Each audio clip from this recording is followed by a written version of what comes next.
गुन्हे शाखा घटक 3चे सहाय्यक पोलीस निरीक्षक सर्जेराव पाटील यांना गोपनीय माहिती मिळाली होती की सुरेंद्र पाटील राहणार डोंबिवली कल्याण याच्याकडे बेकायदेशीर हत्यारे अग्निशस्त्र आहेत. त्या अनुषंगाने घटक 3चे पोलीस निरीक्षक अजित शिंदे आणि त्यांच्या टीमने एसीपी शेखर बागडे यांच्या पर्यवेक्षणामध्ये कारवाई आयोजित केली.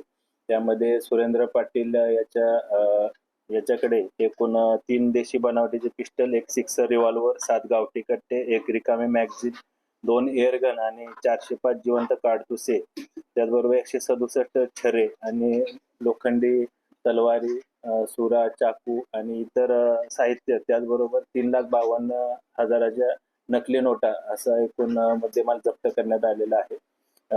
या तपासामध्ये सुरेंद्र पाटील यांनी सदरचे हत्यारं किंवा अग्निशस्त्र वेपन कशासाठी आणले होते, त्याचा तो काय वापर करणार होता, या अनुषंगानं गुन्हे शाखा घटक 3चे पथक अधिक तपास करत आहे.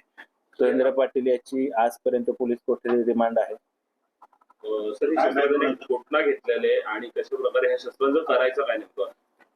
ही जी शस्त्र आहेत त्यानं कुठून खरेदी केली आणि त्याचा काय वापर करणार होता त्याची तपास अजून सुरू आहे. त्याची आजपर्यंत पोलीस कोठडी रिमांड आहे. त्याचा मान्य न्यायालयाला विनंती करून अजून पोलीस कोठडी रिमांड वाढवून घेऊन त्या अनुषंगाने पुढील तपास आम्ही करणार आहोत. हत्यारं वगैरे सगळी ठेवलेली जागा ती कशा प्रकारे ठेवली? तो तपासाचा भाग आहे. त्यामध्ये जी कायदेशीर कारवाई केलेली आहे, पंचनामा वगैरे करून आणि शस्त्र जप्त केली.